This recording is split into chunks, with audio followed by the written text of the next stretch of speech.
ఆకలికం మనుషులుగా పుట్టే ఏ ఒక్కరు చేయని కార్యక్రమం. ప్రతి మనిషికి తల్లిగా జన్మనిచ్చింది స్త్రీ. ఆ స్త్రీమూర్తిని ఇలాంటి పాశవికంగా హింసించి కాళ్ళు వీరించి మెడలు వీరించి మానభంగం చేసి కళ్ళంటే నెత్తురుతత్వం కాలే విధంగా చంపడం అనేది చాలా ఘోరమైంది.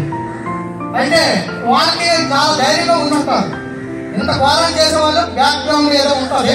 మనం తప్పించుకుంటే మేము జైల్లో ఉంటాం, 10,000 ఉంటాం, లేదంటే 20 సంవత్సరాలు ఉంటాం అనుకోవచ్చు. ఎక్కడ చట్టాలు మార్పులు జరగాలి, చట్టాలు జల్లెడగా ఉండాలి, మన చట్టాలను మూసివేయండి.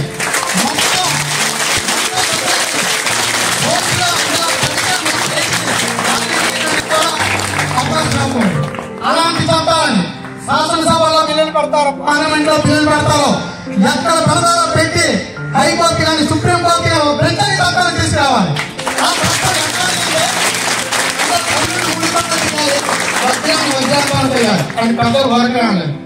ఇలాంటి ఘటన ఆ దోషులు ఎవరైతే ఉన్నారు సిబిఐ అనేది జరగాలి. అందరినీ శిక్షించాలి. శిక్షించి ముసిగేసి జైల్లో పెట్టడం. వాళ్ళని బహిరంగంగా మనకి టికెట్ ఉంటుంది కదా, అలాంటి గ్రౌండ్లో నిలబెట్టి ఒక్కొక్కరిని పార్ట్లు నరికి చూపించాలి. మిగతా వాళ్ళు చూసి ప్రాణం నిలబెట్టుకో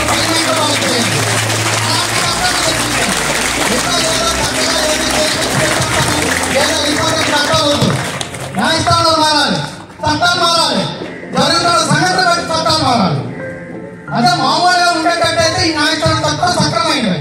కానీ ఇప్పుడు జరుగుతున్న ఘోరమైన సంఘటనలు ఆ తల్లి చెప్పినట్టు మనకి దిశ కావచ్చు. అవన్నీ ఏంటి మనం కోర్టు చేసుకుని ర్యాలీ చేసినంత మాత్రం అయిపోతానంటే జనాలు క్రూరుడు.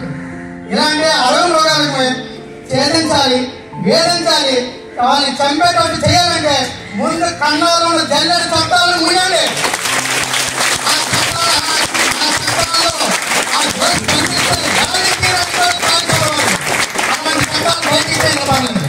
మనం చూసుకున్నట్టయితే కొన్ని ఇతర దేశాల్లో ఇలాంటి పనిష్మెంట్ చట్టాలు శిక్షలు ఏమి ఉండవు, అంతా గంటాయి. అలాంటి రకమైన చట్టాలు కావాలి. అది చూసి అందరికీ భయపడతారు.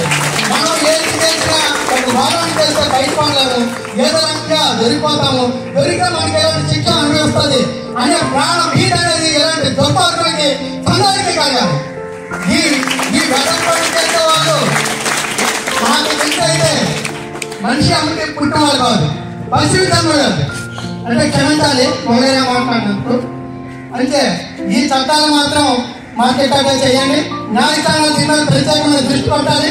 మనం చేసేది ప్రపంచ వ్యాప్త చట్టంగా పరిగణలోకి రావాలి.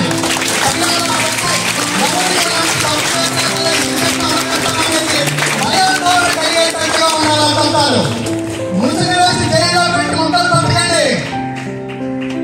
ముదుతాన్ని తీసినట్టు మొత్తం పాత్రలు మార్చుకోవాలి. అది కళ్ళకి చూపించి కళ్ళని పోవాలి. అది